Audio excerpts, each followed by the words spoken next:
नमस्कार, स्वागत आहे तुमचं आजच्या एका नवीन आणि अतिशय माहितीपूर्ण व्हिडिओमध्ये. मी प्रथमेश कदम बोलतोय. आज मी तुमच्या समोर उभा नाही. तुम्हाला दिसत नाही. माझ्या पायांनी ही माती स्पर्श करत नाही. माझा चेहरा, माझं हसू, माझा आवाज कॅमेरासमोर नाही. पण विश्वास ठेवा, मी आजही तुमच्याच आसपास आहे. माझं मन अजूनही इथेच आहे. आज मी स्वर्गातून तुमच्याशी बोलतोय. स्वर्ग म्हणजे काय असतं हे मला इथे आल्यावर कळलं. इथे गोंगाट नाही, इथे स्पर्धा नाही, इथे अपेक्षा नाहीत. पण इथे एक गोष्ट जास्त आहे, आठवणी. इथून खाली पाहताना तुमचे भरलेले डोळे दिसतात. माझ्या आईचं शांत पण आतून कोसळलेलं मन दिसतं. माझ्या मित्रांची न बोलता येणारी वेदना दिसते आणि लाखो अनोळखी लोकांचं आपला माणूस गेला असं वाटणंही दिसतं. माझं पूर्ण आयुष्य एका चित्रासारखं डोळ्यासमोर उभं राहतं आणि ते चित्र पाहताना मी स्वतःलाच विचारतो, मी खरंच एवढं जगलो का? माझी गोष्ट मी स्वतःला सांगावी म्हणूनच आज हा आवाज. मी एका साध्या कुटुंबात जन्मलो तेव्हा कुणीही टाळ्या वाजवल्या नव्हत्या. कुणी म्हणालं नव्हतं, हा मुलगा एक दिवस मोठा व्यक्ती म्हणून ओळखला जाईल. मी फक्त आईच्या कुशीतला एक छोटासा जीव होतो. आईचं पहिलं हास्य, वडिलांचा पहिला स्पर्श, हाच माझा पहिला आनंद होता. कुटुंबात आधीपासून कोणताही राजेशाही वारसा नव्हता. कोणतं मोठं नाव नव्हतं, फक्त प्रेम होतं, आई वडिलांचं प्रेम. लहानपणी मी खूप साधा होतो. शाळेत बसून मोठी स्वप्न पाहणारा, कधी वर्गात उभं राहून बोलायला घाबरणारा, तर कधी मित्रांसमोर नाचायला अजिबात न लाजणारा. माझ्यात कलाकार होता, पण तेव्हा त्याला नाव नव्हतं. लहानपणी आयुष्य फार सोपं वाटतं, कारण जबाबदारी कळत नाही. पण आयुष्याने मला खूप लवकर शिकवलं की लवकर मोठं हो म्हणजे काय. कारण आयुष्यात खूप लवकर मला एक धक्का बसला. माझे वडील गेले. तो क्षण मी कधीच विसरू शकत नाही. त्या एका क्षणाने माझ्या बालपणावर पडदा पडला. त्या दिवसानंतर मी हसत होतो, पण आतून बदलत होतो. माझ्या स्वप्नांना आता जबाबदारीची धार आली होती. मी लहान होतो, पण जबाबदारी मोठी झाली.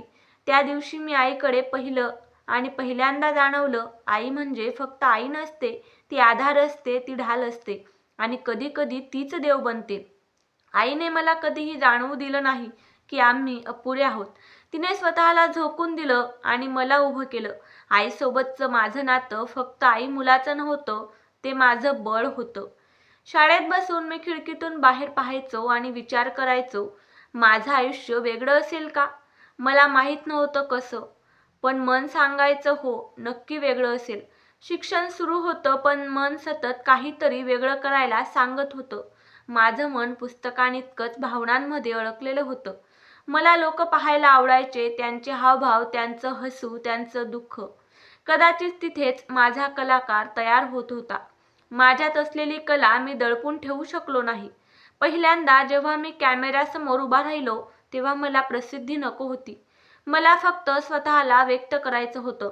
पहिला व्हिडिओ बनवला आणि स्वतःलाच विचारलं, माझं हे कंटेंट लोकांना आवडेल का?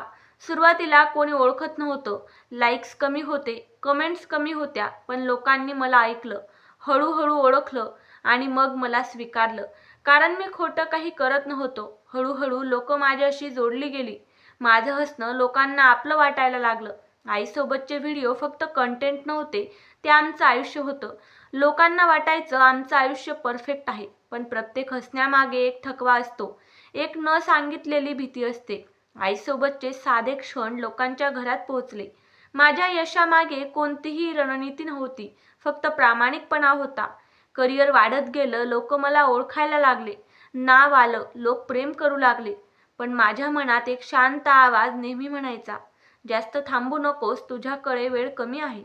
प्रथमेश कदम हे नाव फक्त नाव राहिलं नाही, ते एक भावना बनलं.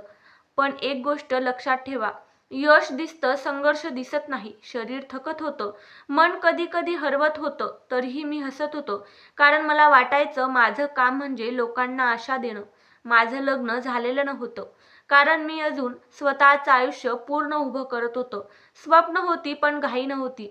माझं स्वप्न होतं सामान्य, साधी आणि सुंदर स्वप्न. आईला सुखात ठेवायचं, स्वतःचं घर बनवायचं आणि आयुष्य हळूवार जगायचं. मला वाटायचं आयुष्य आहे ना पुढे, पण आयुष्य कधी कधी आपल्याला वेळ सांगत नाही, ते फक्त निर्णय घेत असतं. आज इथून मागे पाहताना माझ्या शरीराचा त्रास, माझं थकलेलं मन, माझी शांत झुंज सगळं काही स्पष्ट दिसतं. पण तेव्हा मी हसत राहिलो, कारण मला वाटायचं माझं दुःख कोणाचं ओझं होऊ नये. आज इथून मागे पाहताना एकच गोष्ट जाणवते, आयुष्य लांबीने नाही तर अर्थाने मोठं असतं. मी आज इथे नाही म्हणून माझ्यासाठी रडू नका. माझ्या जाण्याने कोणाचं आयुष्य थांबू नये. मी जर काही शिकलो असेन तर तेच तुम्हाला सांगायला आलोय. स्वप्न बघायला घाबरू नका. तुमची सुरुवात लहान असू शकते, पण शेवट मोठा असू शकतो. आई, मी तुला इथून पाहतोय. तू मजबूत राहायचा प्रयत्न करतेस, पण तुझं मन रोज माझ्या नावाने हलतंय. आई, रडू नकोस. मी तुला कधी सोडलं नाही. फक्त तुझ्यासाठी दिसेनासा झालोय. तुझं प्रत्येक अश्रू माझ्या हृदयात उमटतंय, पण तू मजबूत आहेस, जशी तू नेहमी होतीस. आज स्वर्गातून मी एकच गोष्ट सांगायला आलोय. आयुष्य फार नाजूक आहे. माणसं उद्या आहेत असं गृहीत धरू नका. आज प्रेम करा, आज बोला, आजच माफी मागा.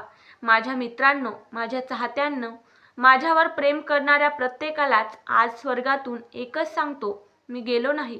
मी फक्त रूप बदललेलं आहे. मी तुमच्या आठवणीत आहे. मी तुमच्या प्रेरणेत आहे. मी तुमच्या हसण्यात आहे. आणि जोपर्यंत तुम्ही माझं नाव प्रेमाने घ्याल, तोपर्यंत मी तुमच्यासाठी कायम जिवंत आहे. नुकतीच एक दुःखद बातमी समोर आली होती. प्रथमेश कदम यांच्या मृत्यूची बातमी. प्रथमेश कदम एक मराठी सोशल मीडिया इन्फ्लुएन्सर होते. त्यांनी इंस्टाग्राम, यूट्यूब यांसारख्या प्लॅटफॉर्मवर कॉमेडी, डान्स व्हिडिओ बनवले आणि लोकांच्या मनावर घरगुती प्रभाव निर्माण केला. प्रथमेशचं निधन झालं त्यावेळेस त्यांचं वय केवळ 26 वर्ष होतं. ते 26 जानेवारी 2026 रोजी मृत्युमुखी पडले. त्यांच्या निधनाचे कारण त्यांच्या कुटुंबाने सार्वजनिकपणे सांगितलेलं नाही, परंतु जवळच्या मित्रांनी आणि काही अहवालांनी सांगितलं की त्यांना काही काळापासून गंभीर आजार होता. काही रिपोर्ट्समध्ये असंही सांगितलं की ते कदाचित कॅन्सरसारख्या गंभीर आजाराशी संघर्ष करत होते, पण हे त्यांच्या कुटुंबाने पुष्टी केलेले नाही. प्रथमेश हे सोशल मीडियावर एक इन्फ्लुएन्सर, कॉन्टेंट क्रिएटर, अभिनेत्या, नर्तक होते, जे खास करून मराठी प्रेक्षकांसाठी व्हिडिओ बनवत होते. त्यांच्या व्हिडिओमध्ये हास्य, नृत्य, स्क्रिप्ट्स आणि घरगुती जीवनाचे दृश्य असायचे.